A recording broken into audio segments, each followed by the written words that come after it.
Good evening, everyone. Welcome to another edition of The Gray Area here on the Black Man Unfiltered Network, simulcasting on the Sparta HQ Network. I'm Mr. Bennett, joined by my partner, as always, This is Sparta! the Ghost of Sparta, a.k.a. Peter, a.k.a. Paniotis. Yasu, my brother, what's going on? What is going on, my man? How are you tonight? I am well. It's kind of finally. It's been kind of like a restful time. Obviously, my travel has dropped dramatically, and so it's definitely giving me a lot more time at home and just being with the family. But now everyone else is out the house. So again, my daughter, she's in Grenada, as you know, for medical school. We're going down at the end of the month, and my youngest daughter, she's in Texas right now. She's in the Dallas area for her company, getting job training and whatnot. So she's all so she's going to be traveling a lot per her job. She works like in audits and whatnot. So she's going to be on the road. She's going to be in Maryland. She's got to go to, just different states and whatnot to get knowledge. I think Midwest she's going to be in. So she is starting this new life as a traveler. Around is weird though, but the thing is, she does have a phobia of driving. So so she's not, even though she has her license, she only likes to kind of go short distances and whatnot. So, so she told them that, so they're still going to rock her. She has no problem flying, but driving from place to place or whatnot, she's still kind of trying to get her to get over her fears of driving, whatnot. But the job definitely will require a lot of travel, certainly early on. So she's getting, and for that, she sent out some video earlier, talking about her hotel and where she's at. It's a beautiful campus that she's on. So yeah, so it's like the house is empty. I got my middle daughter home, but she's not here half the time. So yeah, I mean, you're definitely getting more of that empty nest type of feeling, because everybody sits out of the state, out of the country or whatnot, and so yeah, it's a good feeling right now. So pretty good. Is it a weird feeling because you're not like a full empty nest, it's like a part-time empty nest? I wouldn't say it's weird. I think it's just a progress that that needs to take place. So again, I've always been one to say, whatever they need to do as far as go into that next area of lives. I was never going to be one of those that was going to restrict them from it. So to me, the weirdest thing is like they're getting to do things at their ages that my wife and I could have dreamt of doing when we were their age some time back. That was like fantasy land, and they're getting an opportunity to do these things. So it's pretty cool when you have the the opportunity for them to see the world and to experience things and travel and do things and whatnot. So it's just a testament to I think what my wife and I have been able to do. And in our situation, I know marriage is always these days is kind of a gray area topic with a lot of people, but I think marriage is certainly one of the better things that happened to us.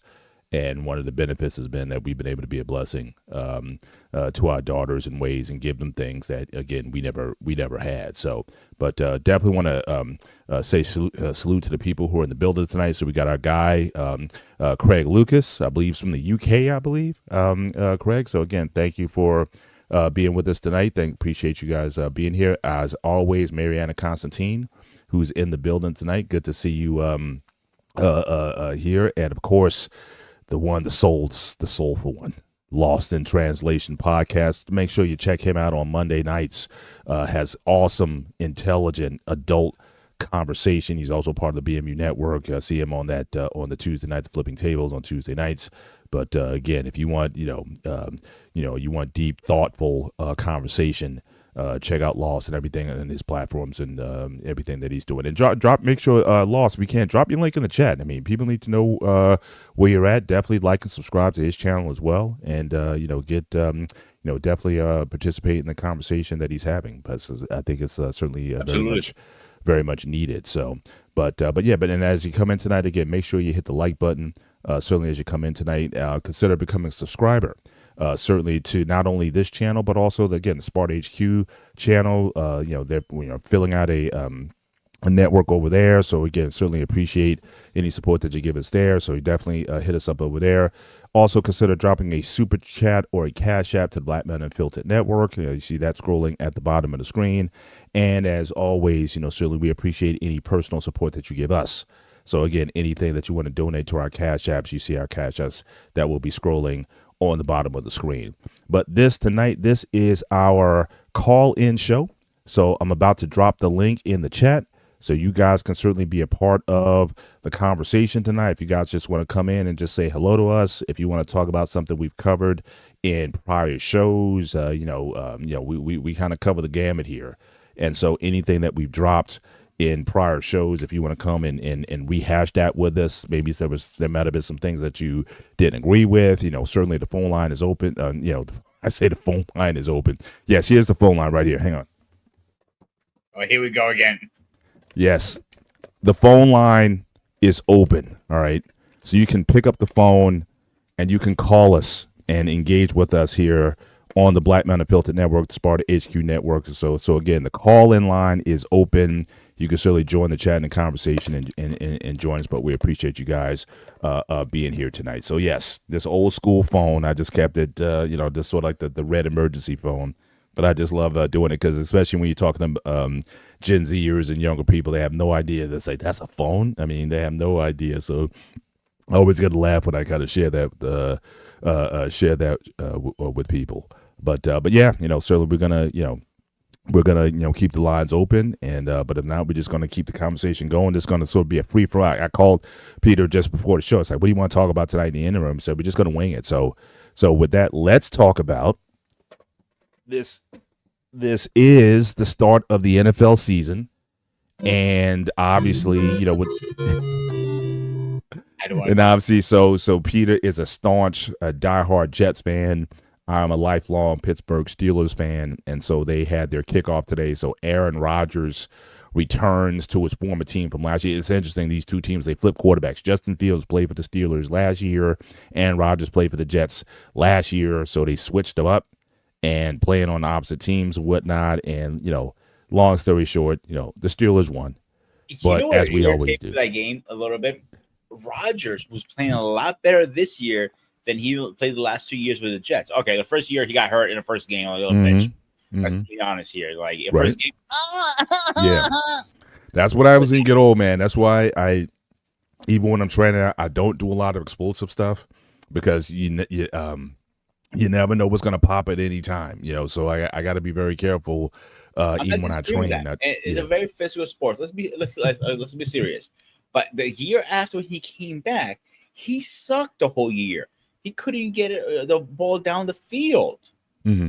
He played a lot better towards the end of the year, though. I mean, he had like 3,700 yards passing. He had a decent touchdown to interception ratio. It wasn't great, but certainly for Aaron Rodgers' standard, it was certainly below standard. I will give you that. Yeah, and this year, the first game, he's literally driving the ball one after the other, connected with the receiver, boom after boom after boom.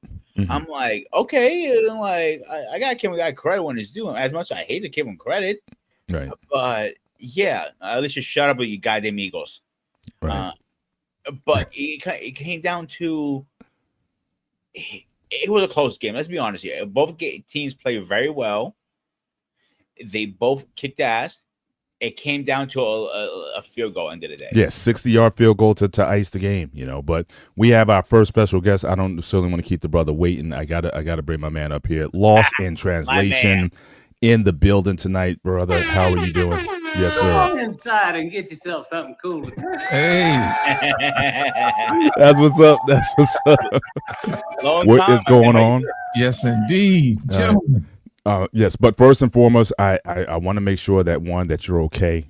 We know what happened with the Cowboys and the Eagles opening night. You had a lot of controversy. Y'all look good, but the CD wasn't necessarily up to standard. I mean, and y'all had an advantage to start a game. The Eagles player gets kicked out. I mean, it was just a lot of things, but I like what I saw. But it just one thing. As much I'm not a fan of either one. I hate the Eagles so much with every fucking being in my body. How the fuck do you lose against the goddamn fucking Eagles? Well, here's the thing. Basically, our team is almost brand new, so it's going to take a minute for those guys to gel. But I will say this. I really like what I saw. We just got a few things we got to clean up, That's being right. a little bit more professional, when you drop a few balls or two, shake it off, man, and just get back out there. You know what I'm saying? That's about sports, man. It's about making sure you get that killer instinct in you, man, and put folks away when you get a chance and get an opportunity. You know what I'm saying? So Yes. I really like what I'm saying. I love the run defense. Yeah. Finally. Now they held Saquon to 60 yards. I mean, agree. they did their thing. I mean, no It doubt. was a good game. I'm gonna give him that. I'm like, one thing I've been saying for years and years and years, and nobody ever going to listen to me. And I think Paul is going to back me up on this one. It takes years and years to build a good team. You can't get rid of the players after one bad season. Give them a few seasons, get their feet wet, and get used to playing with each other, and then see how they do. But like the Jets are known for this, Giants are known for this. One bad season, they wipe out the whole team and start fresh every year because they want performance. And I get it because they get made millions. I get that. But a Bills team, as much I hate to bring this guy up, and I hate a player as much as I hate the Eagles, Tom Brady is a great example. It took me years and years and years to build that team to the point you couldn't even touch the team if you wanted to. Right. So that's what we're doing, man. We got new linebackers. We got new cornerbacks. You know what I'm saying? We got guys playing out of position. But I will say this, though. The coaching staff made some great adjustments at halftime. They did. I mean, the Eagles only scored 3 points. And mind you, I mean, with the weather and everything, the delay and everything else, I thought they played, pretty well. And that game was winnable, Right. If it were not for the drops. Yeah. But what's going on? What's going on with you, sir? First of all, how are you doing? Health, spiritual, all of on our we have a show on the Sparta HQ Network. We talk about our pies. We talk about our physical, intellectual, emotional, and spiritual health. Yes. And we're real big on making sure that people are whole in all those areas. So how if you're going to just take an assessment across the board, how you doing in those 4 areas of your life? I'm doing good, man. I've had to make a few adjustments and a few changes. Mm-hmm. You know what I mean? As far as content is concerned, and the vision going forward. You know what I mean? Yeah. And to make sure that we set out to do what we set out to do, which is bring people together. Yeah. And to get people to understand exactly where they are. You know what I mean? That type of thing. It's one thing for you to point out somebody else's problem. Mm-hmm. It's another thing to internalize and look and see where your flaws are. Exactly. And to be better where you can be, and to realize people don't see the world the same way that you do. So you got to kind of be patient with folks. So that's the new direction I'm going. So it's working out pretty good. I have to make sure that I get around people who are positive, you know what I mean? And don't have to just too tough worry about the negative stuff. You know what I mean? Yeah. And make sure that you bring in more positive people in your life. And I've been helping a lot of people on TikTok and it's that type of thing, reach, relevation and try to figure out exactly what they want to do. So I'm getting new collaborations, new people, it's in the works right now. You know what I mean? Awesome. So outside of that, everything is good. Everything is good. Yeah. But I like what you're saying because I mean, it's like anything to cultivate something. Like we talk about weeds grow with very little intervention. You know what I mean? Right. And you can buy into the negative and you can sort of feed into that. But if you want to create a positive space, if you want to literally zero-scape the area, it takes a lot of work and whatnot, and to be intentional in terms of what you're building. So it seems like you're taking those steps to do a reset and really make sure that the platform that you're going to be presenting in the future is going to be one that you take the ownership of, but again, you make sure you stay on it so it grows in the direction that you want, not let's get it away from you. Because I've seen in some of these spaces, a lot of the conversations seem to get away from what the original intent was, and you just kind of go with whether it be the algorithm or whatnot. But it seems like I'm just hearing in your voice, you seem to be very intentional about this is who I am, and this is what I want to present, and I want to operate in what I am good at. And you've always been great at bringing people together. I've always given you your props for being able to level set a room and just make sure that the conversation stays where it needs to be. So that is definitely, something that I would always encourage you to stay in that process of building people up and building spaces where people can grow and to flourish. And so you're born for that. So I appreciate you for that. Yeah, here's the thing that I like about it the most. I try to teach people how to communicate with other people, kind of take yourself out of the equation and look at the problem with somebody instead of looking at somebody, you know what I mean? Mm-hmm. And to always keep a mind of curiosity, instead of I know it all, you know what I'm saying? Because nobody knows it all. That's every right. time I get on how to learn something new That's right. from everybody, you know what I'm saying? I'm like, I didn't think about that. Right. That's nice, Right. Yeah. So as long as we keep teaching people to remove themselves Mhm. and remove the element of performance, then we can really get back down to the brass tacks Yeah. and put things together, because people don't realize, man, sometimes these things have ramifications that we don't calculate. So I want to make sure that we do the best that we can every single time. So that's the main reason why I do what I do. Awesome. Awesome. Now, is this just hearing you now? Is this something that has always been within? Because I'm hearing, like, we all have gifts. We all have ability in multiple spaces. I know you have a space in music. You have a space in tech. You have a space in finance. But this here, what I'm hearing from you seems to be more like I don't want to call it a calling, but like really like what really stirs the heart in you. You could have been a therapist.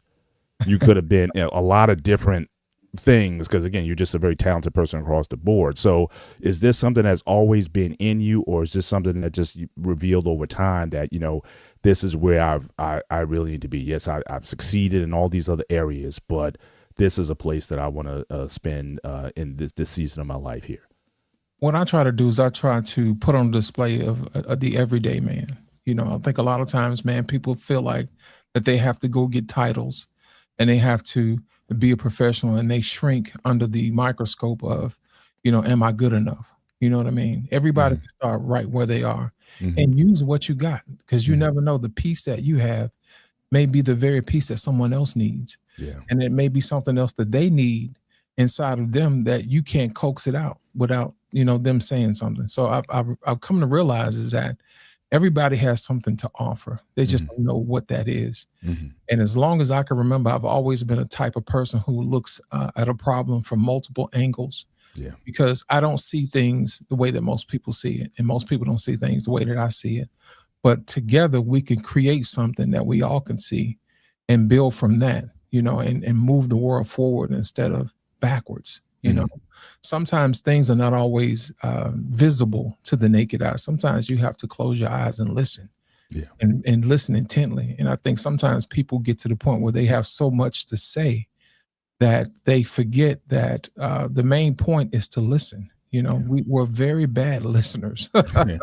You know what I'm saying? So my main thing is to make sure that we help people become better listeners and listen to the things that are not said versus the things that are said, because there's way more context and way more depth in things that's not said than things that are said.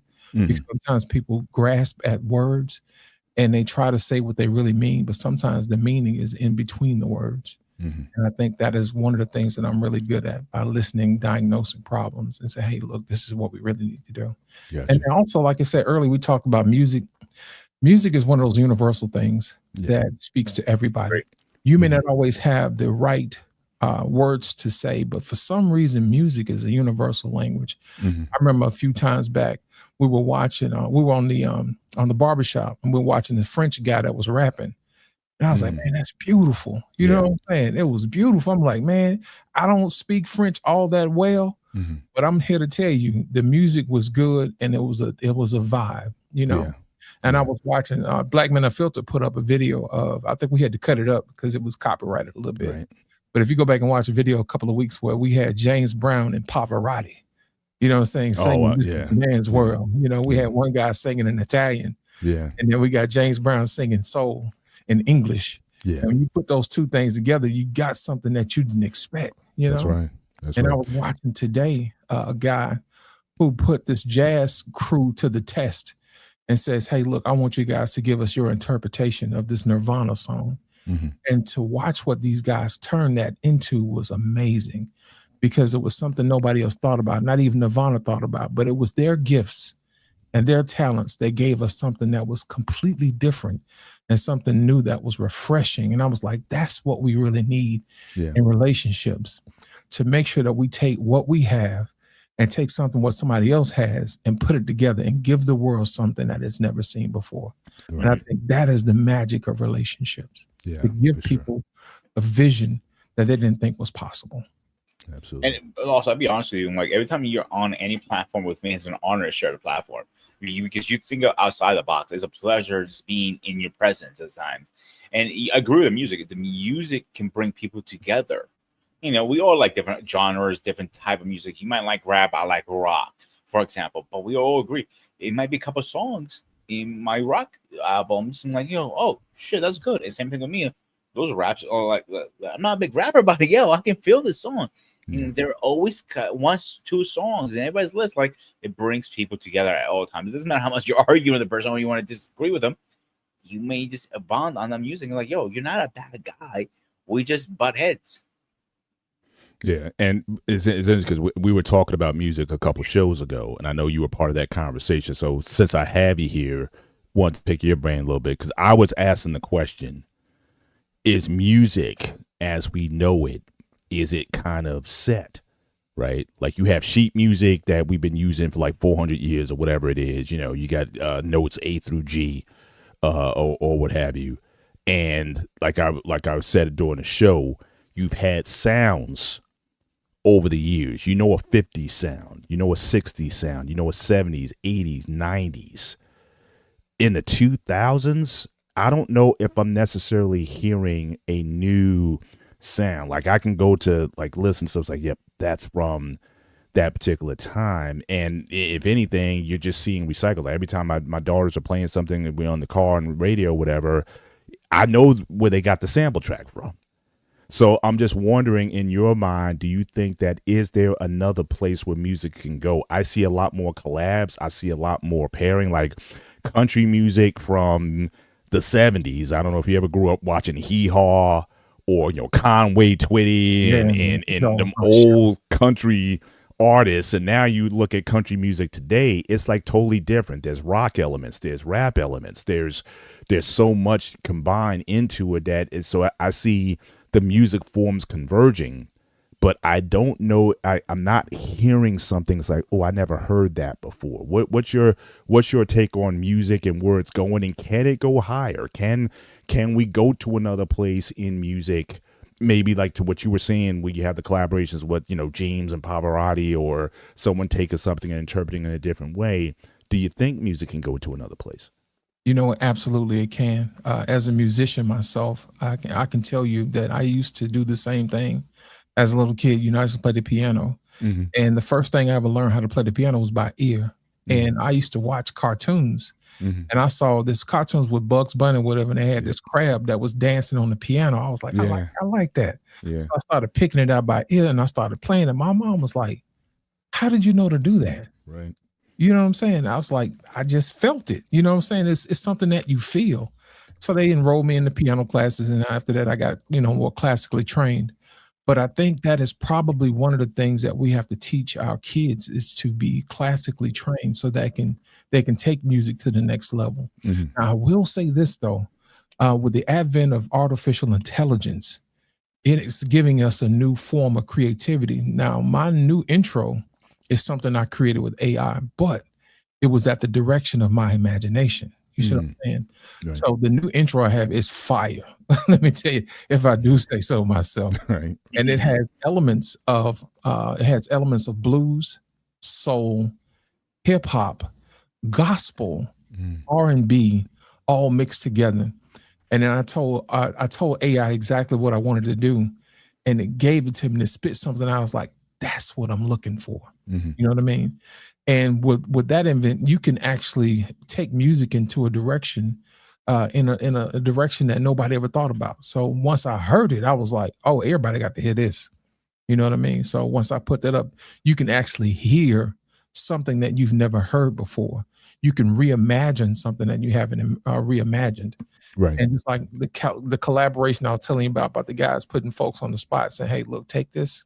I watched two country guys do a collaboration of a cover of Prince, Purple Rain. Mm-hmm. Yeah. I never heard country guys sing Purple Rain. And right. Different take on it. I was like, it's amazing. Yeah. So again, it's I'm still, that's to my point though, is that are these genres set? You know what I mean? So again, you have building blocks, right? So you have Prince and what he did, and you have country. So the guys reimagine Prince or Purple Rain in a country genre. I'm saying, is there room for another genre that we haven't heard. Because we like I said, I think that the classical rock, jazz, blues, classical, or what have you. I'm thinking, what else can be added to this plate that's not going to play off of something that we've already seen? There's a familiarity to it, that you automatically resonate with. So that's what in fact, I was with a music student yesterday. He actually goes to Rutgers, to the Mason Art School here, and I was asking him the same question, because he's a jazz saxophonist. And he, we were kind of going over that. You got your notes A through G, you got music, and that's kind of what everybody works off of. And I'm sure there's different combinations that you can sort of make off of it. But I'm just wondering, are we ready for something else? Is there another place we can go that hasn't already been gone over before? So I guess that's more so the question that I'm asking. Like what? Because back in the day, like especially when synthesizers came out. I mean, nobody knew, we were like, what is that? Yeah. You know what I mean? And I guess I'm waiting for that. I want to hear what is that? You know? And maybe they said maybe AI could be a tool to help us get there. But that's more so what I was getting at. But definitely the collabs and the reimaginings and whatnot. Yeah, I see that a lot. And it's pretty interesting. Hey, Paul, right now, country is on a high rise. I remember back in the 90s and 2000s, you caught dead listening to country music. But now almost everybody's listening to it. Yeah. Because like I said, it's bringing in these other elements. Listen, I got a friend of mine, Sebastian Cole. He's under the moniker of Pink Beard now. And he's a Grammy Award winner, songwriter. He's wrote a lot of songs for a lot of people. Well, this time he decided to do something for himself. He does country now, and it's got rap elements to it. And when I tell you, when people listen to it, they have a fantastic time.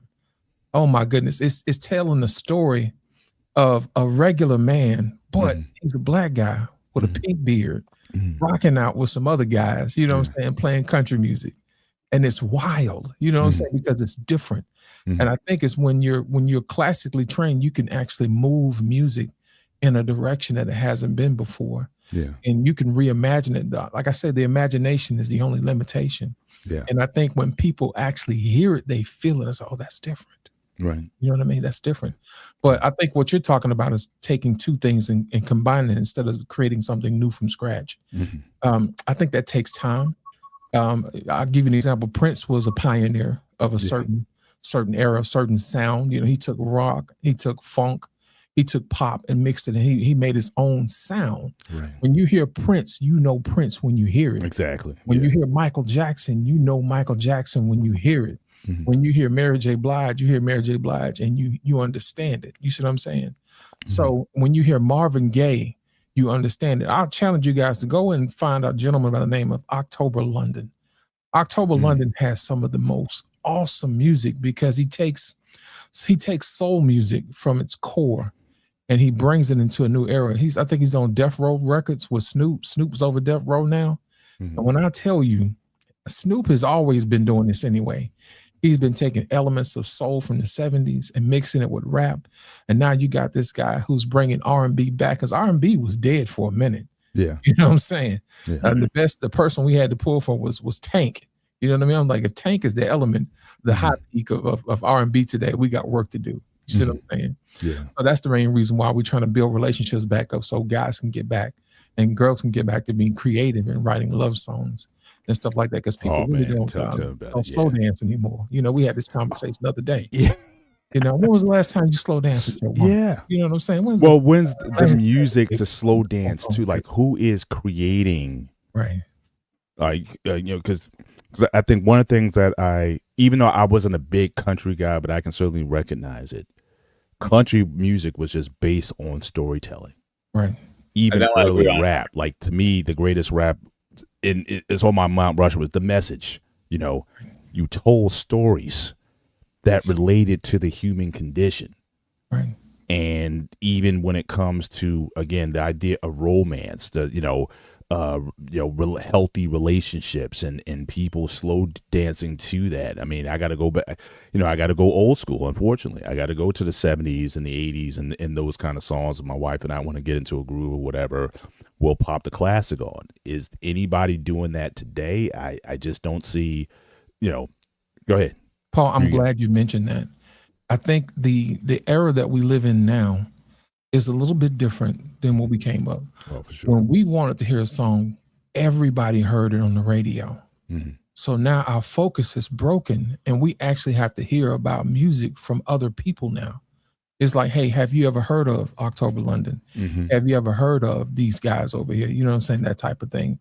And that's how we learn about music now, through discovery, through other people. Yeah. But back in the day, in order for you to listen to a song and everybody gravitated to it, it was on the radio. Yeah. Everybody tuned in on the same channel. And I think that's what really made music, is because everybody was going through the same thing at the same time. Right. So now that we have streaming services, we have radio, we have internet, all these other avenues, it's kind of different for people to latch on and say, hey, look, that's my groove. That's your groove. Yeah.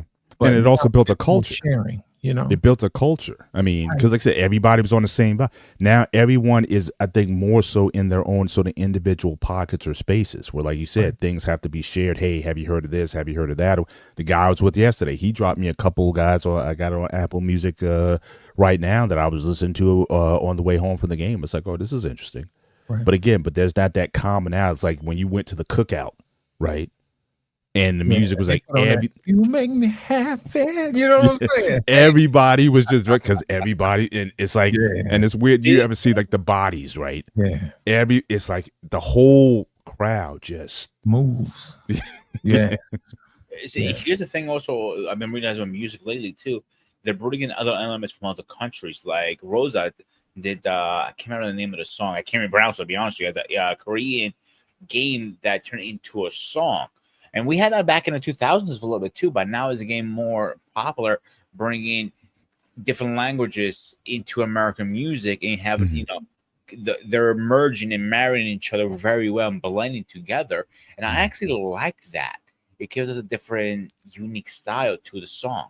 Mm-hmm. You're right, Peter. Listen, here's the thing. What I realized too, man, is that music is global now. I think a lot of times when we came up, we just heard what was going on in America. And then other people heard what we were doing, and then all of a sudden the Beatles showed up, from Liverpool, and they came to America and crazy. They gave us something we never heard of before. Yeah. And everybody gravitated to it. Mm-hmm. And it kind of did something to everybody. So now we have music from South Africa, music from Brazil, French rap. I never thought I'd be a fan of French rap. Mm-hmm. You know what I'm saying? I can't understand the word, but I can feel the beat. Yeah. You know what I'm saying? That type of thing. But it's all about exposing yourself to multiple things. And think about it. At the time around the 2000, that was really the birth of the internet and streaming services, and everybody was streaming over. But radio was still that thing that everybody still gravitated around. Yeah. But I think when we stop playing music on the hi-fi, you know what I'm saying, and we start putting those Sony headphones on, so music became more of a personal thing versus a communal thing. Yeah, we actually shared music. I think that was the and you see it when, like, I know my wife and I, we went to an event in the city. It was like I don't know, it's like WBLS or like one of the major races, but it was just like a community wide event. So they had the big stage, they had the big speakers, they were playing the music. But again, you look at the demographic though. For the most part, it was Gen Xers, maybe some older millennials who are used to that kind of vibe. I mean, when you talk about the culture, that's what the culture represents a lot of times. For the younger ones, they might be there for different reasons or whatnot. They may not even be paying attention to the music that's in the background. But you look at the people who are up near the stage, up where the music is, and the people who are vibing to it. Those are the ones who grew up in that radio era where that music was shared. It was across the board. It was played at every cookout, every wedding, every, whatever it was, the line dances, so that piece there. Yeah. I mean, I think we would do well. Look at this example, Paul. Back in the day, you probably remember more than I do. They used to play music in the mall, and you found a song or two. Oh, this song, dude. and like, or like, yo, hun, this is our song. And like, you always in elevators or even supermarkets sometimes play music too in the background a little bit. And like, I always tell my staff, listen, a good kitchen, it plays music. Or about a DM, I'll handle the DM. Don't worry about it. As long as it's clean and as long as it's not offensive, I don't care where you guys play and take turns. Some people like rap. I like them play music. I don't care. And like it's something in vibe. And that's one thing about Latinos. I don't realize anytime you're around them, there's always some kind of music going on. Always. They love their music in the background. And you know what? Music ties you to an era too. You know what I mean? Facts. Like in the 70s and the 80s, I used to listen to, as a little boy, I used to listen to Earth, Wind, and Fire. So whenever I listen to Earth, Wind, and Fire, it takes me back.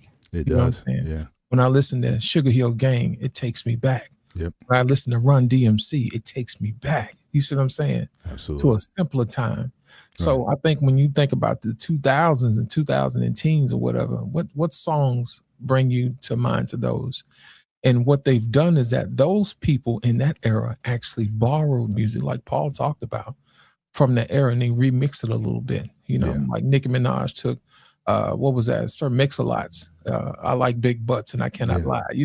That's a good one. Yeah, and she remixed that, and old people recognize it because that was like, oh, we know what that is. Yeah. And then she turned it into something else, so it builds on top of itself. But the creativity that Paul's talking about is something that has to be rooted in some type of how should I say this? Overcoming. You know what I'm saying? Most music, you have to overcome something, an obstacle or something, something about it everybody can relate to. Yeah, exactly. It touches the human experience in ways that everybody can really understand. And I know this is more an Android feature, not as much an iPhone feature, but back in the day, you used to have ringtones for everybody. I'm not talking about like, I mean, literally full lyrics. And like, you had a ringtone for your mom, your dad, your brother, even like your asshole boss. Like I remember one song I had. I'm like, "Is Mr. Asshole calling you?" And he was going off, and my boss looked at like, "Seriously?" I'm like, "Yeah." But even the ringtones had a thing. Even video games had a thing. Like if I put like here a good example. If I play this, everybody knows what that is. Right. Like that's a classic song. That's game over. Exactly. When you talk about the ringtones, like, so I still, my ringtone I've had used my wife for the last 15 years is who's that lady from the Isley Brothers? That's who's that lady, beautiful lady. So that's my wife's ringtone every time I call up. So it's just amazing. Like I would get the reactions I would get from women when if they heard my phone ring or whatever. It's like, what's that? Oh, that's my wife. They'd be like, okay, so he's doing it like that. So yeah, so it's definitely something that a song that we all remember. Nah, I don't remember. You don't remember that song, dude? Well, I know you gave that to Mariana. That's her. That's I guess that's her theme song. That's her theme song. What's Doctor song? Lost. Talk to me. Tell me you know that song. No, I'm not familiar with that yet. Until you started playing it, I wasn't familiar with it. So. But. Like what's Doctor is from? Man, what year that came out? I gotta look it up now because it came out a while ago. Let me look it up. But yeah, it was an old song. It was a great song, actually. Mm-hmm. Yeah, and then I know one thing that lost. It was an art form. You know what I'm saying? That? It would be one of those situations where you would bring up the music. Good evening, ladies and gentlemen. And welcome back to another edition. That's right. Of the Lost in Translation podcast, where we rock out and we groove out to the smooth grooves. Paul, I understand you have a special lady in your life. That's right. This is your time to say hello. That's Paul, right. if you want to say hello to your wife, go right ahead. Hey, shout out to Mrs. Bennett. I love you, and I will see you very soon. But even that, I don't even know what that beat is, that song. If you said, but again, the sound. Now, I don't know if that sounds kind of Philly soul, kind of, but that sound is like when it hits, it doesn't matter what it is. It's like I said, it's just that it just puts you in a certain frame of mind, that of love and of like. You just start thinking about, you want to be with your lady or whatever. Or it's like, hey, just how you doing. You want to call her. You want to. So again, that the music sort of generated those emotions. It wasn't purely carnal or sexual, but it was just very much something that just brought people together. You know, you just want to hold. You just want I'll to give you a hold on better to your example, lady. Paul. Like when we start, the songs I have on are on this app, like wrong button, like something like this, it gets you in the mood to start the show, or even better, even when you're working out, you have you have songs you always listen to, don't you? In your Well, like I said, I'm different. I don't have any music on. Because for man, how me, you do that? It gets you a religion. because the training is such, it's a very intense. So I'm a high intensity trainer. So with that, it's limited sets, few reps, but you got to go all out. So I'm doing this dance in my mind, this mental. First of all, I spend more time mentally preparing for the workout than the workout itself. Like it's like I'm going through it in my mind. I'm thinking about the sets, the reps, what I did last time and whatnot. So when I get into it, it's one movement to the next as soon as I can get to it. So it's a very concentrated sort of thing. And I'm just in my thoughts. I'm thinking about what I'm doing, how I'm doing it. When I'm in the middle of a set, if I have a certain target in mind, there's a lot of communication. I'm literally coaching myself through the movement. So it's like I got 5 more reps. What am I saying to myself to help me get to that 5th rep? So it's literally, it's just me that I'm listening to in that. And I've done all kinds of things. I've imagined, like, for example, like I'm in a televised competition. He's got 3 more reps to get to this new personal record. I'm the opposite, bro. So that's the mind I'm in. So like I said, music generally, it doesn't, now if I'm doing cardio, that's different. Like if I'm just gonna but even then I just put on a lot of instrumental tracks. I put on a lot, like if you ever know like the Rocky soundtrack, Reflections, or if you listen to like Kool and Gang Summer Madness, just the instrumental of Summer Madness. Like stuff like that, it kind of puts me into a different frame. A lot of music that I listen to is simply audio only. It's just rhythm, it's beats, it's stuff like what Lost was playing earlier. I'll put that on for an hour because it puts me into a mood. I'm focused. It helps me meditate. It helps me think about what I got going on that day. Thinking about the future. The things that I want. So I'll go, if I got to do like a 2-3 hour car ride, a lot of times I just got that kind of music on. It's just music and it's almost as if like the car is kind of levitating off the ground. It's a weird kind of feeling, but you are thinking creatively. Again, you're meditating, you're thinking about where you are, how blessed you are, what's next. I mean, I said this time I'm in now, Lost, with the kids being literally out. Like I said, I got one out of the country, I got another one out of the state, and one who travels often. So it's like, for my wife and I, this is kind of like new ground. And I'm always thinking about, okay, what is next for us? Because I can't see myself to a point where like I'm slowing down. I'm learning things now in my mid 50s that I didn't think I'd be learning 10 years ago. So there's this new time of discovery. I mean, these trips I've been making to the South and traveling. In fact, I got a 2.5 hour car drive from Jacksonville to Southern Georgia where I'm at.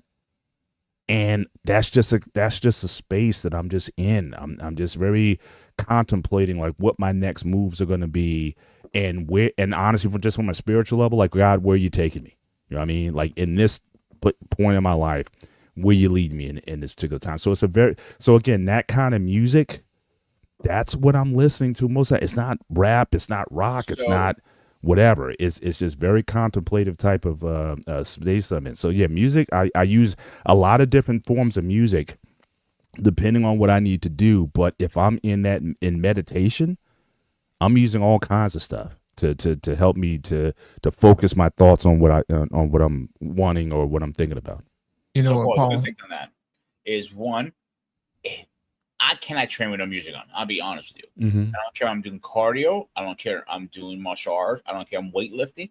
I don't care if I'm just running down the street. I have to have some kind of music. I put it this way. I am so hardcore with my music. I always have at least 2 headphones and one extra one in my back pocket. I have my AirPods and my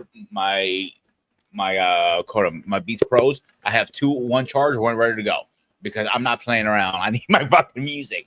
Yeah. And the thing you just say, you learn other things. Like you even said it to me, I think 6 months ago. So I'm like, you have experienced the most when you're around me than you have experienced most of your life, like Comic-Con. You never experienced that too recently. No, I'm doing more things now in my 50s. Because again, everything up to that point was like you just trying to get out of stuff. Like my life wasn't the best growing up, right? So it took me a minute. I didn't really start feeling, I would say, good about myself.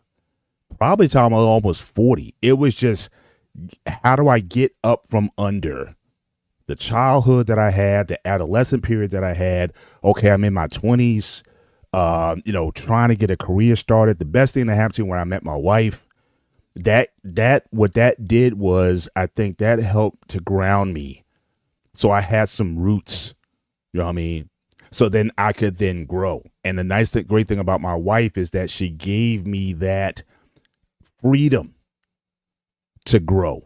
Like I never had to worry about home. I never had to worry about her and where she was. She was comfortable in supporting me and saying, look, you're the guy, I go where you go, and let me work some things out when I had to start taking care of my parents in my 40s. And it was just, so it's like now I'm to that point in my life where now I can just experience things. Whereas before it was just like, how can I just I just want to sort of break the chains of stuff. And now I'm in this portion of my life now where it's like, wow, these things are, so everything that I experience, it's a blessing. Like I'm around a lot of people lost who just take for granted how blessed or the opportunity that's in front of them.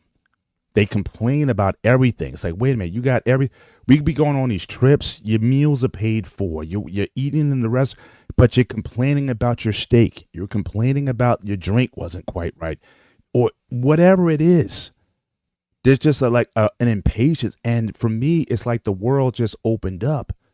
I'm like, wow, I'm like a kid experiencing things for the first time. And I love it. I mean, it's just, I said, I live in a glass half full mentality. I'm in an abundant mentality, but with everybody, there's so much lack, or they feel like it doesn't matter how nice a car they have, how nice a house they have, or the opportunities, the money they're making, but everything's a problem.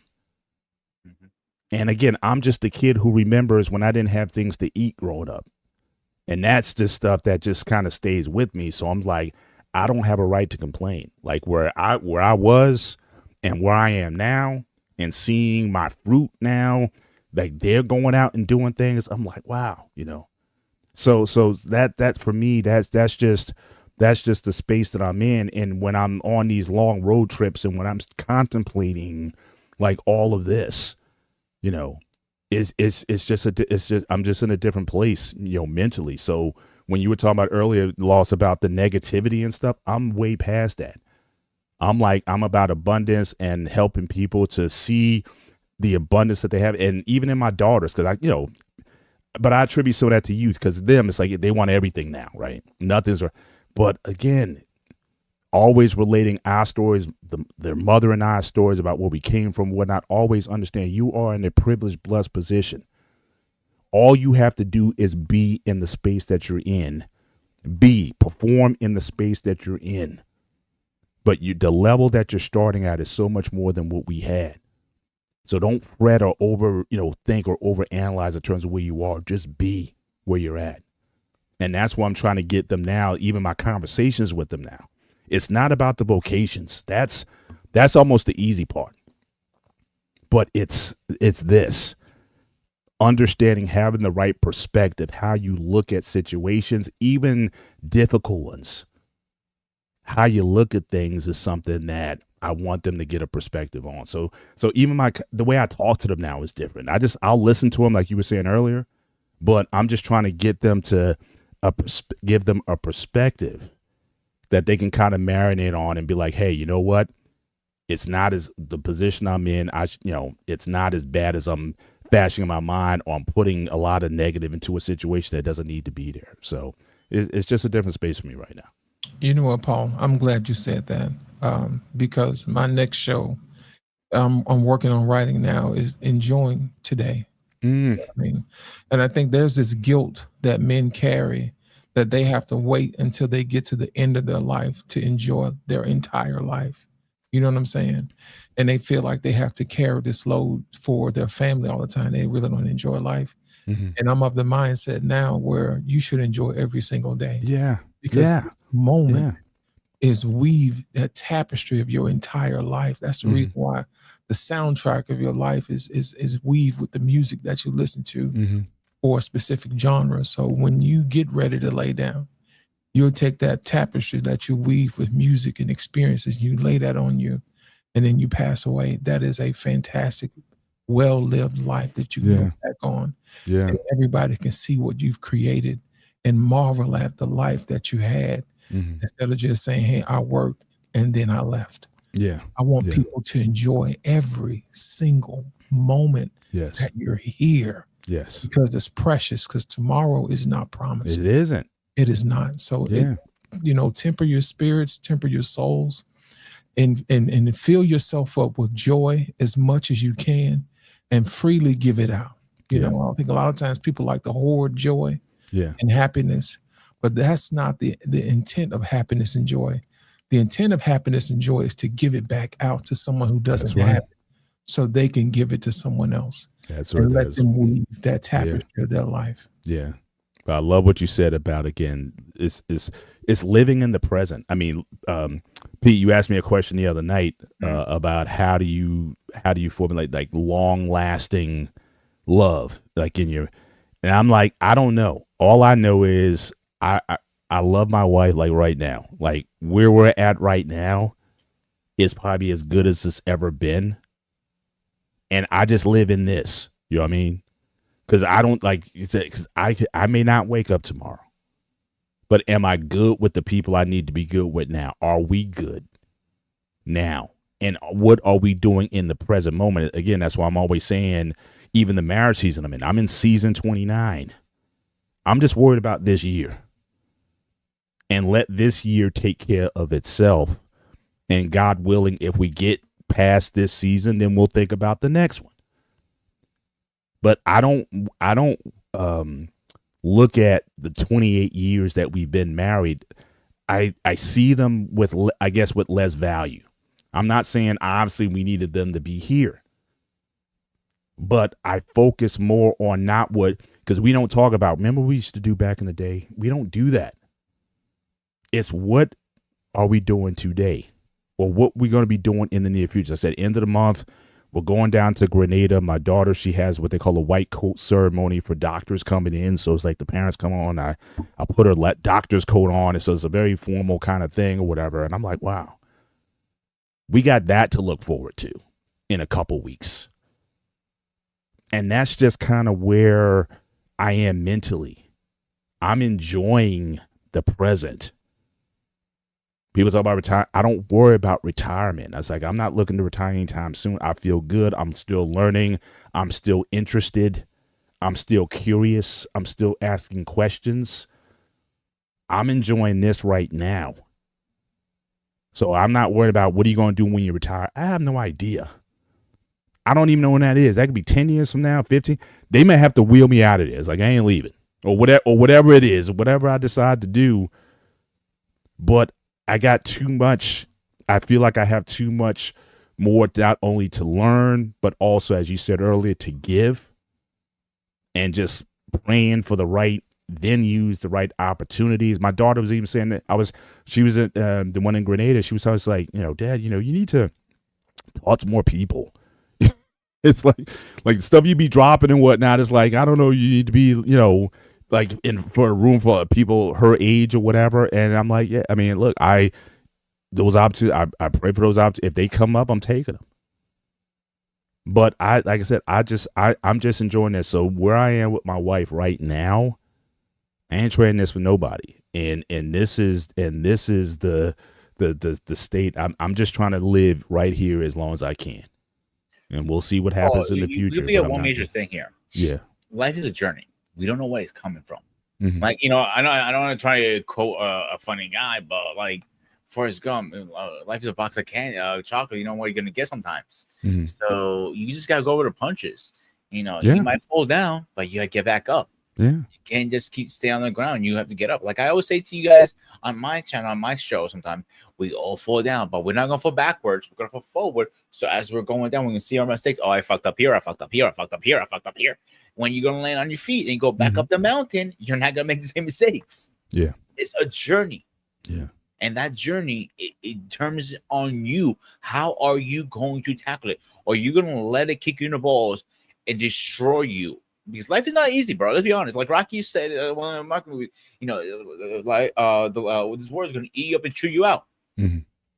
Are you going to let it, you know, like crumble to your knees and give up, or you can get up and fight back? That's up to you end of the day. But you got up and fought back because I told you before this. You had all the cards against you, bro. Yeah. You had the stuff for your mother. No, and again, I don't mean. No, I'm very transparent. Yeah, I had a very difficult childhood. Correct. Childhood, adolescence, teen, college was, you know, again, you started to kind of get a little bit of relief because that was my first time kind of being like in a totally different environment. But again, I was still like kind of, I felt like I was like last in the pack, you know what I mean? And just over the years, over the decades, like I've sort of caught up. And now it's not even about even trying to be in the pack anymore. Like, I don't care about where I am positionally. I know there's people who make more money than me. There's people who have more material, but I just enjoy like where I'm at. Because like I said, I see people who have more, a lot more. But their mindset is just that of lack. It's like everything is wrong. Like you have so many things. Why are you not happy?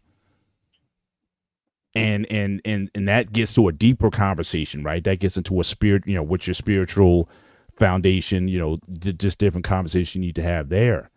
But now it's just, I'm just being, not comparing, where I would look at somebody else. I was not the popular kid growing up. The other girls didn't like me back in the day. I was too skinny. I was too nerdy. I was too this or that or what have you. Now I don't, you know, I don't compare myself to other people. I just try to be the best version of myself every day. And I'm liking, and it took me a while to start, you know what? I like this person. I like who I am. I like who I have become. I like who I am becoming.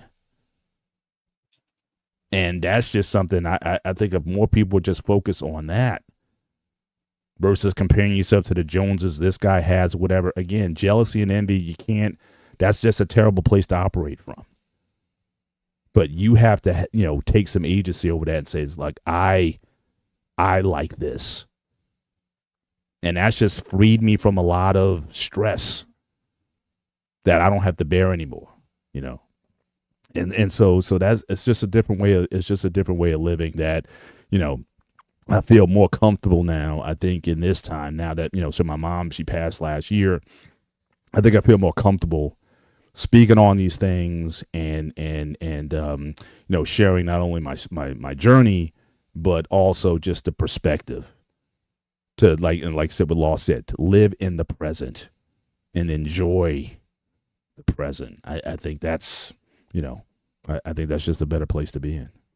You know what, Paul? I'm going to share a story with you guys, man, that changed my life. Me and my homeboys, you know, I used to live in an apartment complex, man, in my early 20s, late 30s, and I was single at the time. And what happened was we went to this little festival that was in the country in Uniontown, Alabama, called the Foot Wash. You know what I'm saying? Everybody knows what the Foot Wash is. Well, anyway, after everybody had shut everything down, and we didn't have a hotel room like that, so we spent the night in the truck. You know what I mean? So once all the lights turned out, there's no light pollution.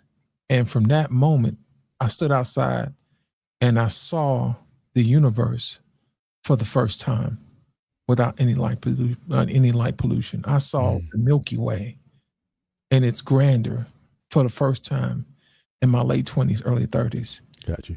And I was like, man, y'all see this? I ain't never seen this before, because when you live in the city, there's a lot of light pollution. Everything is blinding it out. But once you block out all that light, then you'll see the world for what it really is and the grandeur of it. You see what I'm saying? Yeah. And I think about it, that night, all of us that night were changed because something inside me changed. And I realized that the world is bigger than me.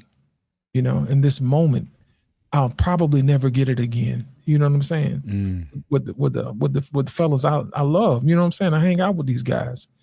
And from after that, I remember Brian went on and made his first $1 million. And after that, my other homeboy, D, he went on and had, 2, 3 kids, had a family, whatever. And I'm thinking to myself, man, this is fantastic. And from that, I started building my philosophy on how I wanted to move in this world. And I wanted people to see what I saw in that particular moment. And from what I gathered from that is that every moment is precious in its own way, but you got to be aware of the moment. You'll miss the lesson that God is trying to teach you if you're busy doing other things, keeping your focus broken. And I think that was the first time in my life where I was not distracted and I actually paid attention to creation. Wow. And from that changed. You see what I'm saying? That changed me. And that changed those fellas to this day, because I had never seen the world that way before. Gotcha. And to me, that lets me know I need to see more of the world, go to different places. I need to talk to different people and experience what they see and tell them about the stories that I saw. You see what I'm saying? That type of thing.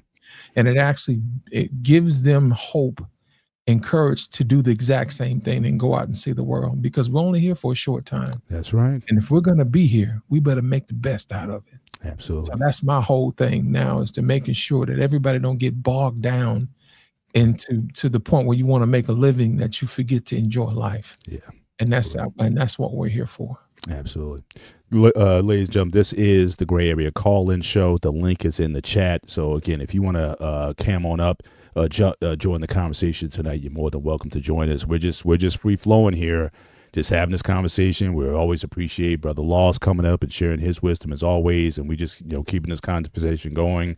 There's no protocol tonight, but if you just want to be a part of the conversation, link is in the chat. Feel free to come up and participate in this. And it's one thing that you mentioned earlier about language. Music is in particular, when you hear like the French rap or whatever. I've lately have also gotten into just foreign language films. Too. Yes. Because there's something about this language, talking about music, but language itself, if you just look at it just phonetic, like how it sounds, just how people speak, I would rather watch. In fact, I just watched last night, I found 5 Deadly Venoms. Oh, yeah. But I found the Cantonese version of it. Really? And it is very different in terms of the tone. I mean, the story is generally the same, but just the dialogue amongst the Venoms and the action that's going on, how things are described, it is so different. It's like it's a different film than what the English dub of it is. And I just find a lot of value in hearing original language content with the English subtitles at the bottom, of course, but certainly. So I've had this affinity for languages as of late. Some are very melodious, some are very, very rhythmic, and it's weird. You can feel the emotion, even though you might not understand what's being said, but you can feel. Sometimes I've heard prayers, for example, in another language. And I don't know what's going on, but for some reason, my spirit gets moved. Like I'm vibing with this person, even though they may be praying in another language. It's a real thing. So that's just something that I've seen. But a lot of foreign language films I would rather see, or just give me what they're saying, and I'll kind of work it out. If you want to put an English dub on it, or like I said, a subtitle or something kind of similar, because you can't not always translate something into another language. Like you could, but you may not convey all the intent. But I would rather hear the language that they're saying It's just something about it that's just more authentic than just you as you trying to do an Americanized version of what is being said. And that would be for Greek. It would be for any Italian, Russian, Indian. It doesn't matter. But that's something that I've just had an appreciation for as of late.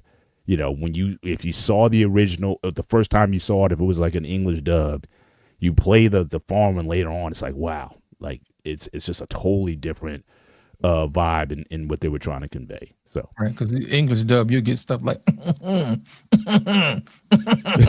exactly. Yeah. You die. That is so disturbing from you coming on. I'm like, what the fuck? Yeah.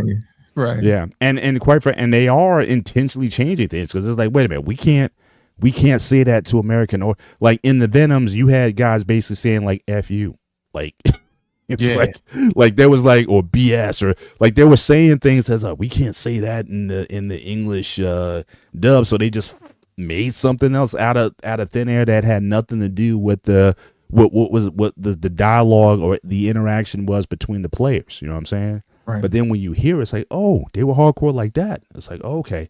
So it just added a dimension to it. But yeah, but it was just the other night that I found that dub and I saved it. But yeah, it definitely gives a whole new perspective on the Venom series, even what they called each other. Like the centipede, they didn't call him the centipede. They just said the man of many hands or the man of 1,000 hands. Now, you want to translate that centipede or whatever, but again, in my mind, because we grew up with that, the centipede, the snake, the toad, the whatever, but the man of 1,000 hands, that's what that was, because every time he did something, it was like very fast, so that just gave you a different perspective in terms of how they named each other, you know what I mean? So that's something that's always moved me also, language, and that Eric, he also chimed in as well that he's always been. I know Eric's always been a big Japanese anime type of guy or what have you. And that's a great example of Japanese animation. Yeah. Like some of them prefer subtitles. A lot of people prefer subtitles over dubbed. As a preference. I remember watching American movies in Greek. I'm like, what the fuck is this shit? And it was like, you think Lost was bad? Watch a Greek American movie. That was horrible. Yeah. And I prefer my teeth getting ripped off with Ryan plot areas. It was like it just movies are weird because you can't play with that at all. It's a very fun intended, a gray area zone too, because you hate it or you love it. It's no middle. Like it was okay. Like it's just like I watched. What was it? I watched Edge of Tomorrow today. I watched, and I'll be honest with you, I fell asleep throughout. I lost my interest in it. Like that's like one of those movies. Like what the hell, man? Like that's why the different cinematic and overseas is different. It's completely different over there. Well, what you're also getting is, again, you may be getting a totally different worldview. You know what I'm saying? I mean, like everybody tries to see the world through, like I said, American, especially in this country, everything through like an American perspective. And the world is not that, and I think we're the worst for it when we don't see and allow other voices, like Lost was saying. I mean, traveling. I mean, and this is a season that my wife and I are getting into. Is our goal is to take 2 trips out of the country every year. That's the goal, sort of going forward. And but we want to see how different people live in perspective. And me, I'm not I'll stay in the resorts, but the resorts is like, again, it's like a fantasy. It's like a Disneyland version of what's there. I'm like, take me with the people. When we go to Grenada, we're going to get a driver because my niece graduated from there last year, and they had a driver that took her parents around. Just like, I want to see how the people are. I want to go to the markets. I want to go to the the local shopping areas. I want to see how people live, because again, that gives you a perspective again on what you have. When we went to Jamaica a couple years ago, we were going through neighborhoods that were literally like there's no developments in Jamaica. It's these brick homes that are built typically brick by brick. A lot of the homes didn't have roofs on them. Or the roof, you may start out with 10, put like a 10-4 roof on there until you get money in order to put something else on it. Most Jamaicans make $30 a day. So again, as you get resources, you literally build your, so no house looks like any other house. Every house is like its own story, you know. But you talk to the people though, you wouldn't know it. You know what I mean? You coming from America where everything's, you know, cookie cutter and developments and things of that age, all these things. But again, it's like, where's that perspective? And there was a life that I saw in the people there that was like, wow, we really got to reprioritize here. Like what's really important in life, and material possessions at the end of the day are not going to get you there. You know, if you want to talk about that sort of people, yeah. Because I even now to that, I also found with people in Greece, they don't stress about bills like we do here. Mm-hmm. As long as the mortgage is paid, the electric is on, if you have a car, obviously your car payment and your rent and your insurance, all that, the main priority stuff. Like if they're late a couple of days with a credit card, oh well. What is it going to do? My credit is going to take a hit. Oh well. Mm-hmm. Like as long as I have the necessary stuff I need. I got my TV, I got my stuff, I got my couch, I got a roof, I got food. I'm still going out there to get coffee with Lost later. Yo, we're going coffee, right, Lost? We're going to get like a frappe. Like we're going to have a coffee. Like, you know, you're going to have your first beer finally, and we're going to go out there and have a drink. So that is going at 3 o'clock in the afternoon for a coffee every day, spending €1 or €2. That's fine because they're going to enjoy life. Mm-hmm. And that's why I think why people are croaking so freaking early in the graves, because they're stressing about bills all the goddamn time. Mm-hmm. They're stressing about, oh my God, am I going to have rent? I'm going to do this. I'm going to do that. But except stressing about it, obviously they're enjoying their lives. Like, okay, my credit card's late. Oh, well. You know what? I'm glad you mentioned that, Peter, because I got a friend of mine, Dawn. She moved from Atlanta to Nice, France. And when she used to go, she still does this. She takes a camera out. She shows us on TikTok, and she shows us the little areas, the beach, you know, that type of thing, the shopping malls or whatever. You know what I don't see? I don't see people on their cell phones. That was the weirdest thing for me, because I always, when I go out, I always see people on their cell phones not being connected. These people don't even have phones in their hands. They're talking, they're enjoying life, they're listening to music, they're actually connecting. I'm thinking to myself, that's what we're missing here in America. Yeah. You know what I mean? It's almost like, is it like first world problems? It's got to be. It's like we lament the third world or nations on the come up or whatever, but again, we got these first world problems, right? That seem to be increasingly materialistic, but there's no substance. You know, it's almost like it's a house of cards. Remember, you used to do the cards. To playing cards and build the card houses out of them. That's kind of what it feels like. And you also see it in the people themselves, how fragile. All you got to do is just blow on them, and they just lose their stuff. You have a disagreement. Oh, I'm being canceled. I'm being triggered, or they're coming at me and things like that. No, they said they don't agree with you, but you feel like they're coming at you somehow. There's such a fragility with all of these new gadgets and things that are taking our interest. But again, the interaction and the people, as you said earlier, where's the relationships where you can be transparent, where you can see someone's flaws, you laugh at them and whatnot, but again, you're together.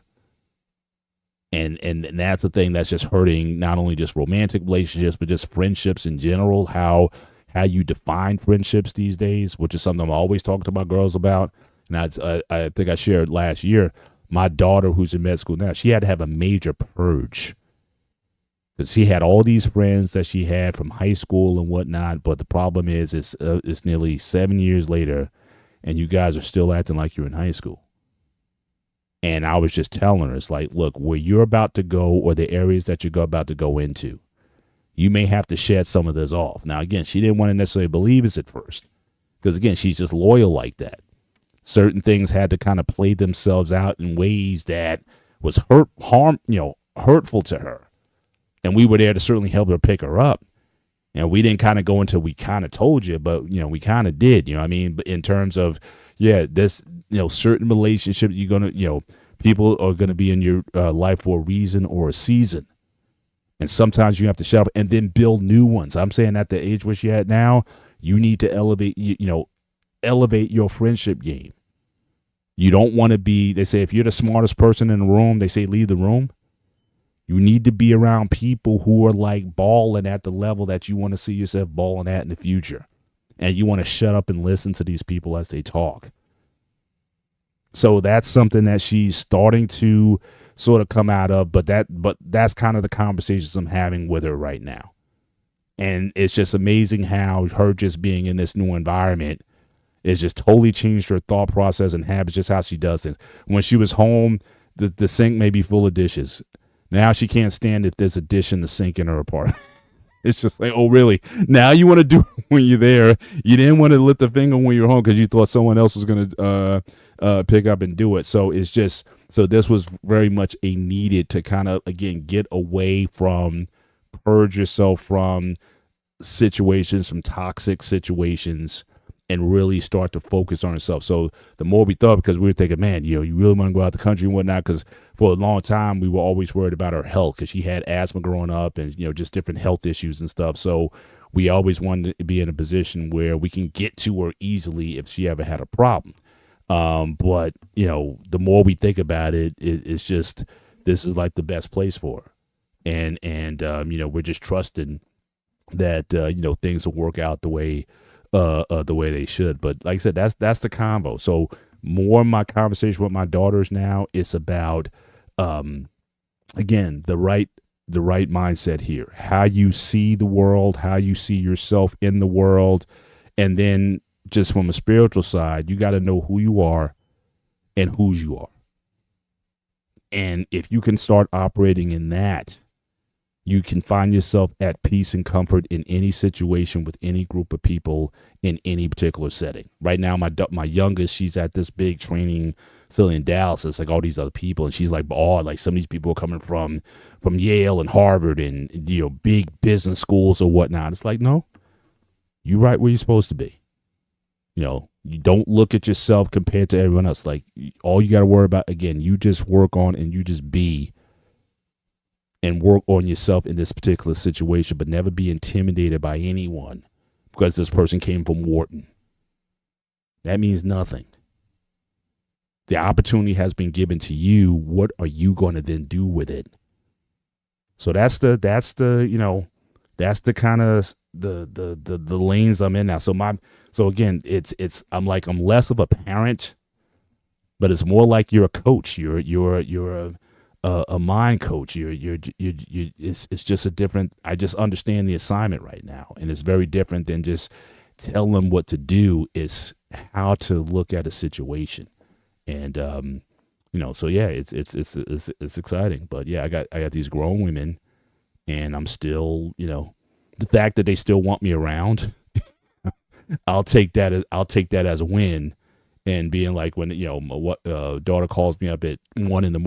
or whatever, I'm like, yeah, I'm doing something right. That's a great way to look at it, Paul. It reminds me of my dad. My dad never gave us the answer, but he always rewarded us for how many different ways we can solve a problem. Mm-hmm. You know what I mean? The creativity is what you really want, because what happens if the way that you plan on figuring it out doesn't work? That's right. You know what I mean? You got to have a different way how to do it. You know what I'm saying? And that's one of the reasons why I wanted to learn how to do different languages, because when you meet different people from different cultures, some things get lost in translation for real. Do. Yeah. I ran into I'm on the Portuguese side of TikTok now. Okay. And I'm gonna tell you, the women are a little different. They're a little nicer to you when they see you. They light up and they start smiling. Hello. Oh yeah, I got a nephew who's he was told, so he went to Brazil a couple years ago. He's got some friends down there. And his friend was telling, he thought he was like, maybe he had like 40%. He's fluent in Spanish, 40%. But his friend was like, nah, bro, you around like 70% right now. So he's got range in a lot of different areas right now. So yeah, that Brazil, Portuguese, whatever. Yeah, he's starting to ball in that area as well.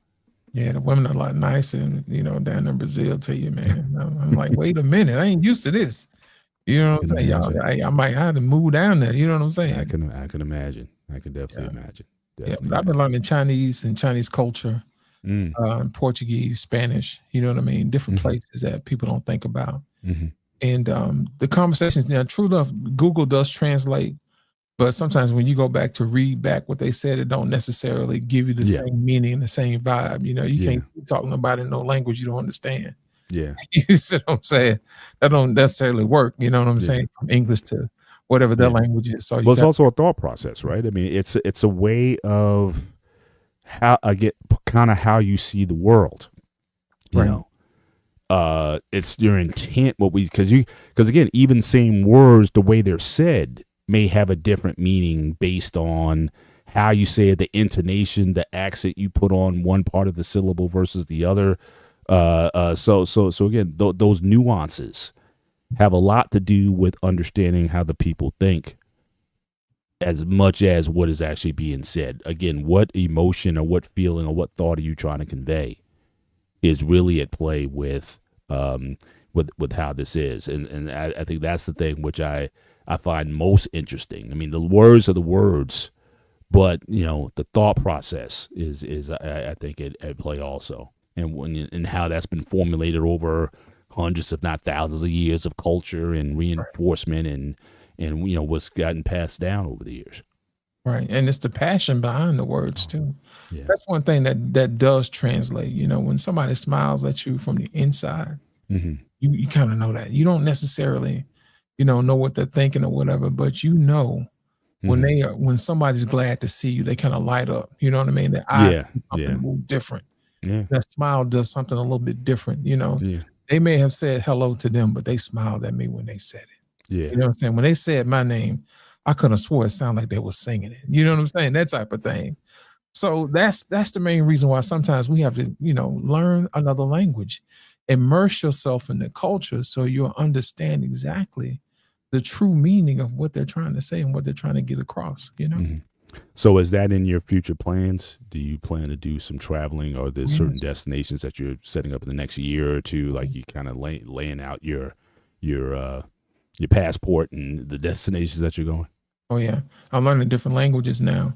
I'm trying to figure out exactly, a few countries that are US friendly Mm-hmm. and they speak a little bit of English. You know what I mean? It's Mm-hmm. the second language. Most people in other countries speak English as well, and Oh yeah. it's not their main language, but I still want to be able to ingratiate myself in the culture by at least speaking, their Yeah. particular language as well. It's just Mm. common courtesy. Exactly, and I think people appreciate that when you do make the effort to do that. It's like you're saying you're investing yourself in them, and you'll be surprised how much they're willing to help you in terms of helping to bridge that gap when you take some initiative to do something. So shout out to Braxton, the Steak Fiend in the build tonight. French, German, and others are my language of interest and to learn by far. Absolutely, Yeah, I absolutely. know a little French too, man. I was Yeah. talking to this French girl this morning. I was like, "Ça va?" I was like, "Ça va, comme ci, comme ça." I There had you, to lay it on them. You know what I'm saying? They you were like, go. "Wait a minute." I was You on the know what I mean? Japanese track after college because Yeah, this was like so this is I graduated in '91, and this was at the time when Japan was like a major powerhouse economically. They had the top 10 right, biggest banks in the world, and they were booming technologically. So my plan was just like I would work for like a Japanese multinational, and I've always had interest in like anime or kaiju monster or whatever. So Tokyo to this day is like on my bucket list. They had a guy in my office. He spent a couple weeks in Japan over the summer, and so it's definitely on my bucket list. But so that was the idea. So I was heavily invested in learning Japanese, and I thought Japanese generally it was pretty easy to learn because a lot of the characters, like everything is very defined, like a hard consonant. There's very few, like English is kind of, I would imagine English is tough to learn for a lot of people because of just how we blend a lot of words and syllables together, and you just change a letter. It And just is hard. yeah, yours was but syllable. Japanese is like very dot dot dot dot dot dot dot. It's rudimentary. Yeah. So I was on that track for a while, and but again, my dad got sick, and I realized like again I had to stay back and make sure that he was good and taking care of whatnot. But yeah, I definitely had plans. If I was going to work half the year in Japan and half the year in the U.S., that was what I was envisioning wanting to do. And the guy, he was really trying to get me over there because he said, as long as you know English, you can go to Japan, and because they pay you to basically teach English over there. He was an English guy, and he was also a track coach. So he would do both when he was over there. But it was like they were just looking for people. If you want to go to Japan and teach English or just spend some time over there, it's like these are the things you do. So since, like I said, since I was already in the IT field, I was like, okay, well, this makes perfect sense, And but again, plans changed, but yeah, I definitely wanted to make that happen. Definitely. And you know what? Sometimes you'll pick up things from other people's culture that dovetails into stuff that you had no idea. Like the other day, I was watching a Cowboys podcast, and I learned something about foreign languages at the end of the show because we were talking about it. He was talking about different people have different religions, different cultures, or whatever.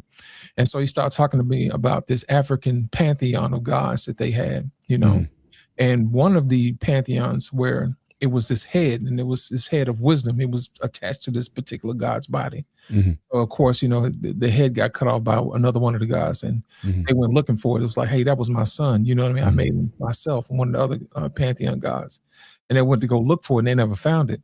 So it rolled away. But in another language, in Hindu, there's this god called Ganesha, where they actually had the head of a elephant, and they placed it on top of this other guy's head. So come to find out, there's a connection. There's a head missing over here, but it's also connected to an elephant god body over here. You see what I'm saying? Yeah. So it's those two particular cultures who don't talk to each other, but they still share some of the same stories. In their pantheon, they have this, and in the African pantheon, they have that. And I'm thinking to myself, how much more of the world are we missing because we simply can't talk to each other? Yeah. And if we're able to bridge those gaps, I'm pretty sure some of our stories will interlap and overlap, and we will become to know each other a little bit better. So that was I was fascinated because I came to show, talk about the Cowboys, and I picked up something I could probably use somewhere else, something like today's show. Think I about never known that. I wouldn't have been able to share that with you guys. Think about ancient times, like back in ancient Greece, for example. I'm not saying because it's Greek, is when they conquered half the world. Half the world migrating the language across continents, and they still had their own language. When Alexander the Great took over half the world, he never changed what they believed or the language. He wanted to adapt the language so trading was much easier, and education, all that stuff. That was his goal, to become one, united under one banner. Ours a dictatorship, that's whole different story, but they stretched out the language over years and years and years and years. Yeah. And that's why you have Alexandria in Egypt, like a whole city of Greeks in Egypt. Like, what the hell? Like, stuff like that. And I get where you're coming from. I totally 100% agree with you. And I think, like Paul was saying before, if you go his field, he can go over in Japan and be fine. A lot of languages, except here, English is the first language. Like, how Spanish here is the first language. English is.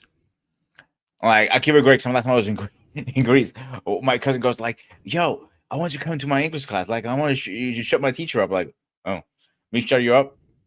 You forget what you're talking about. I love doing that shit.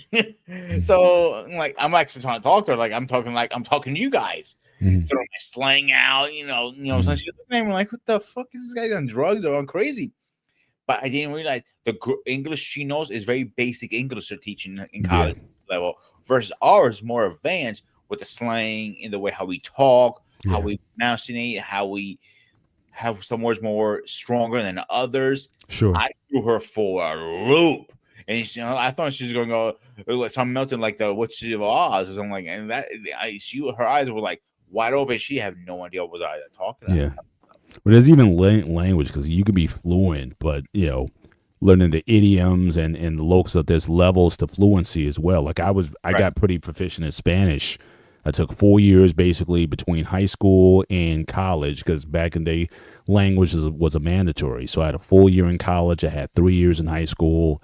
I worked in a McDonald's as a teenager, and you spoke it pretty much every day. But even then, they would laugh at me sometimes because, again, all my Spanish was phonetically correct, but it wasn't like, because again, you got Dominican, you got Puerto Rican, you got Mexican, you got whatever. So I sounded like, I guess this one guy said I sounded white when I spoke Spanish to him, because again, it was like very, like I said, it was very by the book. But yeah, you got to throw some slang in there, and different words have different meanings. So I never got to. Now my nephew, for example, now he knows like dialects. He's been to Costa Rica, Dominican Republic. He lives down there like a quarter of the year. Colombia. I mean, so he's just a Spanish file. I mean, he spends so much time in that culture, the music, the dances, or whatever. He's just very much. I have no doubt that his wife will be of Latin heritage or whatever. But he's very much invested in that world. Like I said, he's adding Brazilian, the Brazilian Portuguese to the mix as well. So yeah, so he's gonna have, if he ever decides to zero in, he's gonna have his pick. Surely when he get, Yeah, once he we also decides to forget, settle down. Paul, the Spanish that other countries know. There's not real Spanish. The real Spanish is from Spain. Right. I But think even it's then, even when I took it in college, like that they don't even. It's called what, Castilian. Over there, even that it's very different, because I remember speaking with listening to some guys who were from Spain, but that Castilian Spanish is very different. Even when we were in class, there were certain things that you would say that were different than what would be traditional spoken in the Western Hemisphere. And so you always had to have those differences to find when you brought the Spain in as well. So even them, they have their own way of speaking over there that's very different. So Yeah, it's due to their culture. Yeah. Sometimes your culture will put a Right. spin on your particular language, especially Yeah. if you're in a different part of the world. Think about it. There's places in South America where there are people who speak French. You know what I mean? Yeah. There's some places that speak Portuguese. There's some places that speak Spanish. But depending upon if you go to overseas, yeah, they can speak to each other, but the culture itself lends itself to a different flavor, so to speak, Exactly. of Yeah. that particular language. Yeah. And I think that's also something you need to, if you really want to embrace it, to embed yourself in it. Like I said, my nephew, like he'll spend literally 2-3 months at a time immersed in it. We went on a cruise last Christmas, and we actually met him at a port in Dominican Republic, and he was balling down. He was balling down there. Like we were at the port. The guys let us out to meet him from the shipping port. He had these other folks that were trying to get back in, and they were saying, no, you got to go right around. He just steps right in and just starts speaking to the port guys like he owns the place. And then they were like, yeah, all right, go ahead. They just kind of go in, well, whatever. He like I say, he just gets immersed into it. So yeah, he really takes to it. He really invests the time in. Bro, But I'll give you another example. Like similar examples. I've been to situations in New York, like they don't speak any English, but they speak Greek. Mhm. Oh, I know Greek. And Mhm. like, and I started talking Moroccan with them. Like, and I started talking to the other guy. I'm going back and forth, back and forth, back and forth. Like, I'm this big shot guy. I'm just like this, average guy. Does a chef, not a big deal. All of a sudden, I get what they want and what they want, and all three parts are happy. And they end up giving me a few dollars as a tip. I'm like, well, I can't visit my dad, so I got some money out of it. There you go. So sometimes go. it works like that. Yeah. And I get where your nephew's coming from, because like when you know the language, you know how to talk to him. Mhm. When you raise your voice, when you lower your voice, when you're like, yo, come on, dude, stop fucking with him, man. You're fucking with him now. Mhm. And something like Yeah. that. Like, if you want to agree, I'll be honest with you, you gotta watch out for the people who are gonna fuck with you. Mhm. Now, if I was there with you, that wouldn't happen, because I will fuck with him back, obviously. Yeah.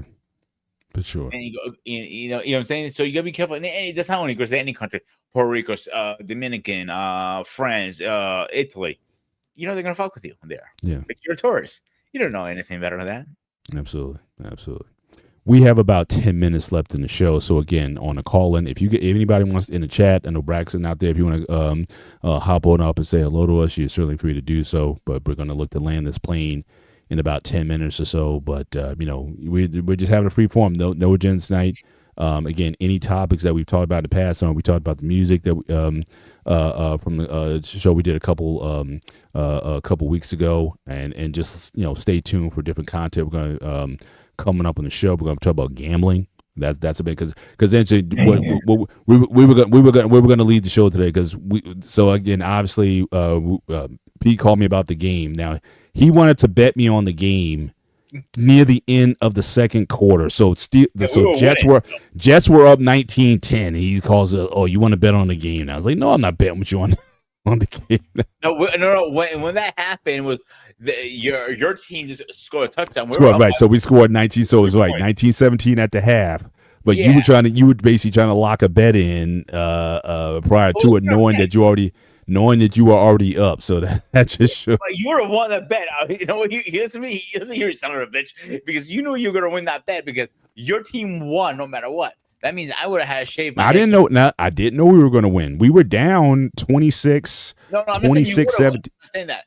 I'm saying if you guys were going to win, you won anyway. So you would have won the bet anyway. Right, but I'm just saying. But I wouldn't have started at obviously I would have reached out to you well before the game had started, before you offered a bet. To say you tried to see what the advantage was, and then try to bet me at that point where we come back. So I'm playing with a handicap, trying to get back into it. But fortunately, we won the game. But I did want to talk about gambling because I know that's obviously because Greg, we like to look at like global trends, like how different cultures and whatnot embrace gambling. We were talking a little bit about the show that gambling in Greece is really on the rise, where it's almost becoming like an epidemic. So again, you have certain cultures where people get obviously gambling addictions, but I'm also interested in what people bet on and gamble on in different countries. I know here gambling is becoming so ubiquitous now with sports betting and whatnot. I mean, it's like because I was reading an article recently about Vegas, and they were talking about the tourism in Vegas is down significantly in the past few years since the pandemic ended, and people aren't going back there in large numbers. But I'm like, you don't have to, because again, with all the online options you have now, everything being open, like you would go to Vegas, they'd have these huge rooms. Yeah. With these 100-inch screens with all the sports betting and everything on it. But why do all that if you could do that from home? Or like me, and I love going to Vegas, but my wife and I, we don't gamble at all. Like I'll take a $5 and I'll stretch that $5 out. If I win 20, great. If I bend it, we know our limit and we get out of there. But for some, it's like, if I go to Vegas, I'm going there for other things. There's either shows that we want to stay at or hotels or venues we want to go to. I got relatives out there, so there's different reasons why we go. But for some, it's like if the appeal of the casino isn't there, you can do it on your phone and play the slot games. So what's the appeal in going? So want to talk about that in depth. Yeah. Because it's kind of funny. Make sure y'all invite me to that show, man. For sure, yes. We're going to be coming up in the next couple of always weeks. Welcome to any of these shows. You know that. You just have to say when and For when. Sure. So probably my second or third time at a casino. I gamble a little bit like at fairs for the firefighter companies. It's all for charity, so I didn't really take it seriously. Mm-hmm. So it was New Year's Eve, so we're playing. I think it was roulette. So I'm winning now, right? My rule is I will leave my wallet at home. I bring my ID, the major necessities, but I will not bring more than $100. I mean, that's my limit, $100. So I'm up by 200 now. I'm winning now. I'm up to 250. My boy comes over. I go lose. Like I looked at him like he told me all his friends call him bad luck because every time he sits next to us, we lose. I looked at me. I went, "You Greek motherfucker, get the fuck away!" From zeros, didn't you? No. I'm smarter than that. Once I hit 100, I said, "I cash me out." So you basically you came out even and you left, but you were up 250 at one point. Yeah. That's the so. Yeah, so we want to look at that. We want to explore that. Another topic that I'm bringing up is a just war theory. I've been looking at that as of late in terms of, when is it fair or good to go to war? Is even just war even possible, just given the level of technology now and with the weapons and what they can do these days? So there's just a lot of different topics that we're going to be spinning, and we're always collaborating on, what to bring up. But yeah, we like to look at things certainly from a global perspective, from a multicultural perspective, how other cultures deal with things. We talked about divorce globally a few shows ago, and I was a bit surprised that just at what the stats actually show on divorce rates and whatnot, but really in European countries generally, you got rates that are way higher than what's in the U.S. Everyone's talking about going outside the country, but you may go into certain places, you may not find statistics or just the way the statistics are playing out. You can find even worse numbers there. So a lot of different things. Like I said, we like to explore on the show, but we like to talk about what we have in common, but also from our own cultural backgrounds or perspectives. What can we bring to the conversation just from a cultural perspective? So that's why we call the show The Gray Area. Here's a black man with a white man. And we just like to break down these barriers and let's just get into the gray, because the world, I think more so, we're more similar than we are different. And while I appreciate difference greatly, I think we definitely, I think that we have more, and I think that's what the world, I think, needs to hear. How to have a proper conversation with people where we're not shouting at each other, whatnot. We're just sharing perspective and trying to learn from one another and really show a better way forward. So this is sort of our way of how we keep this dialogue going in a positive lane, where we never, and I don't think there's ever been a show where we got out of pocket. There's been shows where we disagreed on stuff. I think the gun show might have been the one we might have disagreed on the most. But towards the end, you said I may even go to the range and shoot. I'm thinking that's on my bug. I was supposed to go with some guys. We were thinking about doing that this fall. So I may go to a gun range for the first time. I got a good friend of mine. He's a police officer, so he's trying to arrange it now. So I may go. And it's interesting, when I was in Georgia, I had to remind myself that this is open carry state or whatnot. There was this woman in the warehouse. She actually pulled one out. She was like, "Oh, I got my gun right." So she pulled out of her handbag like this. Technically she's not supposed to inside the facility, but it's a different vibe down there. So, and a lot of the guys I work with, they're also former military, so their perspective on guns is very different from that in New Jersey. So the state of Pennsylvania is also open carry. So it depends on the facility and your job. Like, for example, if the hospital I worked at, they had signs everywhere. No guns in it. No, so you're not allowed to bring them in and out. Simple as that. Not even actually, even cops have to check them. They have a little lockbox. They have to check them before you go in. It's for equipment, all that reason. There's some buildings that if you have a firearm, they ask you a question. Please leave it at the door or in your vehicle. They have lock boxes and all that stuff. You put it, you call it a day. But with the show, we don't argue. There's no point to argue. There's no anything except for one thing we're going to argue right now. Yeah. White? Really? It's a white Greek man. Get it right. White Greek man. Okay, fine. I'll make sure I use that distinction going forward. But one thing I do say about Paul, and I know this is behind the scenes on my side of the channel, it was like he's the calm one, the brain usually like the second brain of me, because when we all go crazy, he brings us down like Lost does on the BMU side. Oh yeah. And if we have both these guys there together, well, I have a good show that day. That means. But no, seriously, like that's the point. And you've been on my shows, Lost. You see, we don't go out crazy. I put rules down on lists and stuff like that. This is how I run my show. BB runs it his way. Nothing wrong with that. That's his way, my way. But when it comes to having conversations, there's no point of screaming and yelling. I don't see the point of it. We're not 2-year-olds. Like, give me my toy, give me my toy, give me my toy. Like, that's the one thing I'm seeing, just not in these, but just in general. They talk about like patience, for example. It's supposed to be a virtue, right? We've all heard that patience is a virtue. But I'm seeing a lot of people, Gen X, baby boomers, very impatient. And I think it's part of what I talked about earlier, like the people who are just not satisfied with their life, like whatever it is. It's like it can't come fast enough. It doesn't matter how much they have or what position that they're in. It's just like it's never enough.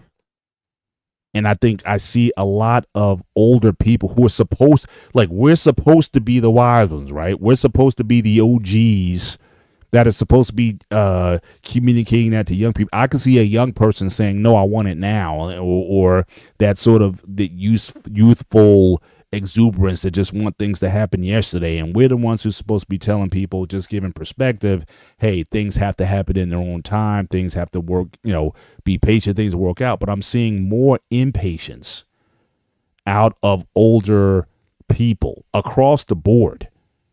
And I don't know if that's, like I said, is it just a function of just being in a first world nation that just develops? But I'm just concerned about that why, and people almost like embrace it. Yes, I am impatient, but why are you so impatient at this point in your life when you have all these things going on? So I worry about the older generations. If we are going to be a model to the younger ones, if we want to have that influence with the younger ones, then I think there needs to be a certain level of grace, listening, as Lost always is taught about, to listen to young people and not just say, oh, well, like I know more than you, I forgot more than you learned, or there's all these things that we just throw on people. And I've said to, even when we've had shows bridging the generational gaps, I said, look, I got nothing to gain here. Like, I am here to understand the world that you live in. I have a personal interest because I got 3 daughters in your age bracket. So I want to understand how best, so then I can have a better relationship with them. What the conversations I have with them is a lot of conversations that I bring to other to when I meet with other young people. I had an opportunity to meet with a gentleman yesterday. I said, the one who's going to the School of Music. And so I'm just here just to understand the world that you're in. And I understand that, look, I can't have my daughters grow up in my world. My world is gone. You know what I mean? It's like that time was great. I can share wisdom from that time, but you have to live and operate in the world that is present. And so I am here to listen. But for too many older people, I'm not seeing that grace. I'm not seeing that patience with people. And it's kind of disappointing to me that you have so many people who are just like, oh, this, you can't even be in a line at Starbucks if it's more than 2 minutes. I'm literally in the car, people, and they're just cursing, swearing, oh, come on, this is so effing long. And dude, you're getting coffee. This is you're about to spend $7. Hang on, you're about to spend $7 on a tall blonde. Vintage. There was coffee at the hotel you could have got. Now, are you going to tell? Now, again, I know there's coffee connoisseurs. Are you going to tell me that coffee is that much better? Spending $7 on something which you pretty much could have got for free, or you could have got it for maybe $5 at Dunkin' Donuts or somewhere else. I'm sorry. I'm just like, but it's just the lack of, like everything is like now. And I'm, like I said, I see that with older people. And I'm just not there. I'm just like, people talk, I get criticized, man, you're just too patient. But I thought that was a good thing. I thought, we're supposed to be like Obi-Wan Kenobi, right? We're supposed to be those OGs that give perspective to things. And that, but the older ones are just as petty. I mean, it's, I think it comes from, Paul. I think it comes from people not giving those people the opportunity to speak without being interrupted. mm-hmm. I think that's where it comes from. Yeah. And if we ever get an opportunity, we always want to make sure that we give people the space to get out what they need to get out, so that way 100%. They don't feel the need to interrupt. Yeah, absolutely. And I think everybody feels heard. And I think we do a pretty good job on this space, allowing people to get out what they need to get out. It makes the conversation a lot more fruitful, a lot more organic, as we said earlier. You know what I mean? And it makes for a great show.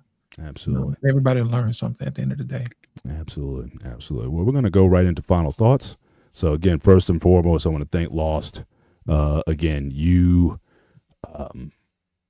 Someone told me a while ago, and it's something I try to implement in my life. You always want to leave a place better than when you left it. When you come into it, you want to leave the place. I don't care if it's a bathroom, a kitchen, people. You always want to leave the place that you're in better than when you left it. So you came in tonight. You made this conversation better. And I appreciate you for that. So anything you want to say, final thoughts as we wind down the show. But again, I really appreciate you being part of this conversation tonight. Right. First of all, I'm going to thank you guys for letting me on the show. And second of all, I appreciate you guys' consistency. You know what I mean? I might not always be consistent because I'm doing this, that, or whatever, but I have to take care of myself. Mm-hmm. But I admire you guys for your consistency on this channel and your other channel as well, too. I mean, it's like every day you guys put in a lot of work, and I don't want you to think that it goes unnoticed because I watch just about every show. I'm in the clouds. Thank you. So that's the reason why sometimes our conversations may bleed over because I'm usually listening because I'm always able to pick up different things. So I do appreciate you guys for showing up. There's one thing I can always bank on. I can always bank on Peter and Paul showing up to do their show. You know what I mean? Every single week. And Black Man Filter, I'm pretty sure you appreciate you guys. So I'm letting you know up front, I appreciate you guys as well, too. And thank you for having me today. Thank you. Thank you. Pete? What do you do is go ahead, Pete. I got bone pick with everybody tonight. You guys are talking all of this shit. Now we have the fun, old coin show, but nobody wants to show up. But no, you guys talk shit the other days, but you want to come up? No. So next time you guys talk shit, I want to talk shit right back. So there, I'm done. There you go. But yeah, but like I said, we certainly appreciate when the people come up and have the conversation. Anybody's welcome. Anybody can get it. And but we just want to have this open forum in place. So again, we thank you guys for spending your Sundays with us. You could be anywhere else doing something else. We understand people got to get to work in the morning, but we appreciate you guys hanging out with us for this time. But I think we have Craig in the studio. Hang on, do we got one more guest who tried to just come in towards the last minute? All right, Craig, are you back there? Hello. All right, not able to hear. I see him, in the back. But Craig, are you back there? Can you speak? Yeah. Hey, how are you? I'm good. You? Good. Doing all right, sir. Doing all right. We're wrapping up the show, so we got to be out of here in a minute or so. But anything you want to say real quick before we sign off? I know. I just wanted to come and say hello.